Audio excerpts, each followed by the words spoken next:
Hi guys, how's it going tonight? I am so glad to get to talk to you. I had a wonderful weekend if you watched my video from the Shindig, and I've gotten home, I've gotten a little bit of rest, and I came home to some very happy little plants. I had so much growth. I was really pleased about how they fared without me, because sometimes, you know, leaving for a couple of days, it can be a little nerve-wracking, especially when you have really little plants. But they all did really well, and I was really happy about it. And I promised that I would show what tomatoes I got from the Shindig. I had intended that I would show you tonight planting them up and getting them all settled, but I had a lot to do today at work and a bunch of other things that I needed to just get done since I was out of town this weekend, so I didn't get a chance to get all of that ready for you tonight, but they are going to get planted. But I wanted to talk to you about the varieties that I got because I think they're going to be a lot of fun. So I got a Tennessee Suited, which isn't he cute?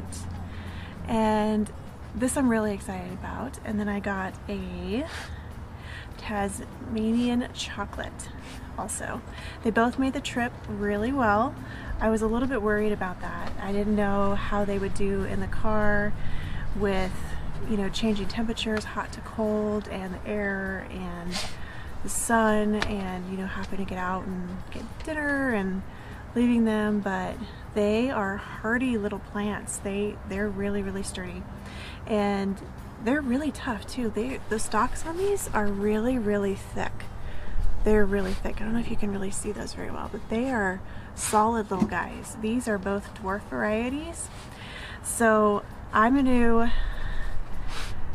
plant these up here soon, probably this weekend, or sooner, depending on how it goes. I'm hoping to get them planted up here a little bit later this week, and then I can start my tomato forest that I have growing in my mind. If you saw my Instagram, I have this wall on the other side of my deck that I want to have just kind of this little wall of tomatoes and peppers, and it'll give me kind of this mini privacy fence type of thing. And since these are a dwarf, they're going to go kind of in the front, so that way I can access them a little bit easier, since the other couple of varieties that I have are indeterminates and they can get pretty big. So these are going to get planted, and they're going to get planted in buckets, so that way they have plenty of room to grow and lots of room for those root balls to get started. Somebody's getting pulled over. That's sad. But anyway, yeah, so these are the varieties that I got. I am so looking forward to these. I've not grown either one of these, and I've never grown a dwarf tomato before. I've only ever grown indeterminate varieties, and last year I did early girls, and they got, oh my gosh, they got 7 feet tall, guys. They were so big. They were so big. Over here off the edge of my deck, I had this just giant tower of tomatoes. I had 2 of them, and they were really prolific. They were really happy. I did them in big paint buckets, and they really took off. I was really happy. They were definitely a challenge to do a tomato that was that big and grew that fast in a container, but very worthwhile. So I'm looking forward to these other varieties this year. So that's what I got for those. And I have something fun tonight. So I like this idea of having a project video on Wednesday. And I actually, when I came home from the Shindig, I kind of forgot that I had started these about a week before. Bella, hey, stay out of this. Sorry, she's trying to nose around in my mulch over there. She doesn't come out here on the deck usually with me while I'm busy, because she gets in the way, but and also because she loves to bark at the neighbors, and they don't really like it as much as she does. So but there's nobody out here tonight, and it is so gorgeous, so I thought, well, I'll just let her nose around out here for a little bit. But she's really interested in my mulch over there. So what I have tonight is really fun. I started peas, and these are really special, you guys. I'm really excited. So I started these doing the paper towel method, and I started them about, I think, a week to 10 days ago, and I forgot about them. I totally forgot. But the nice thing about peas is that this is a really easy method to get them up and going. So I'm going to flash a couple of pictures up here on the screen so that way you guys can see what they look like and how I did this. So all you do is you take a Ziploc bag or zipper bag, and then you put a paper towel in it with just a little bit of water just to keep the paper towel moist, and then you put your seeds in it, and then you flip it over and leave it alone. And you can come by and check on it every so often, and you just wait until they germinate. And it's a great way to get really large seeds that have to have that soak to germinate. So things like peas and beans and nasturtiums, that those ones that are really large like that and they need to have that kind of, you know, 4 to 12 hour soak in advance. It's a great way to get those started really quickly. And also, so then that way you know what has taken too. That's another really rewarding thing, so then that way you're not planting something that hasn't taken. So you can also do this with peppers if you are a little bit worried about whether your peppers are going to take or not. Hey girl. So I did these with peas. What we're going to do with these is we're going to take them and we're going to plant them in this container. So this is a terracotta bowl, and you're probably looking at me like I am crazy because you're gonna plant peas just in a terracotta bowl. Yep, I'm gonna do it. The reason why is because these are not your standard peas. These are actually a Tom Thumb variety. Yay. And the nice thing about these is you can grow them really, really easily in a lot of different places. So you can grow them in a windowsill, you can grow them in a small container, you can grow them indoors, outdoors, and you don't have to have a trellis for them because they only get about 8 inches tall.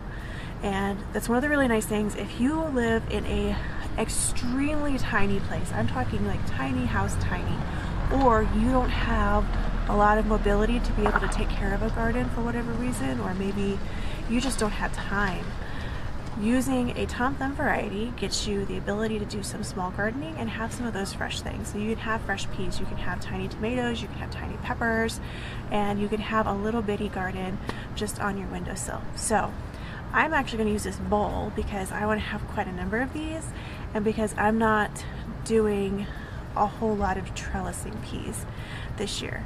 I'm doing more beans, and I'm doing some cucamelons and some other things like that that are a little bit different. And I'm doing just some bigger things this year rather than doing peas. I did peas last year and I love them, but I found that I need a lot more plants to really get the bang for my buck. But I like to come by and just snap them and have just a couple of fresh ones every so often, and I find them to be just a really pretty plant. I'm using them as more of an ornamental this year. So I'm going to go ahead and get these planted up.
There you go, guys.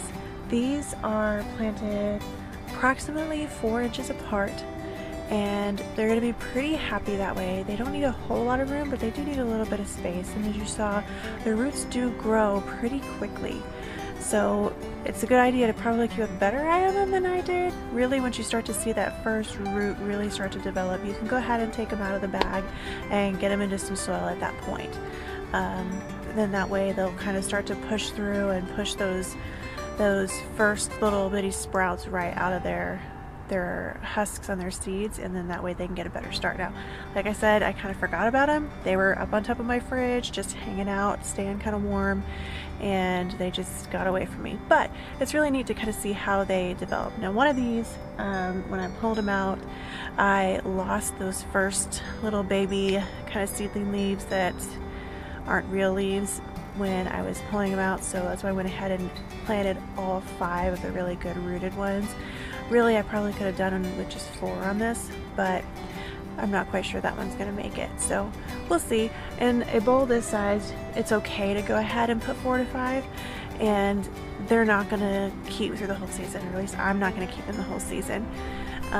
They'll probably die back here just a little bit later in the summer because I'm going to keep them outside. Now, if you're keeping them inside, I would probably give them a little bit more room and maybe only do 1 or 2 in like an 8-inch terracotta pot, and I would probably do only 3 or 4 in a big bowl like this, so then that way they have a little bit more airflow and they're going to be a little bit happier on your countertop or on your windowsill. So there you go, guys.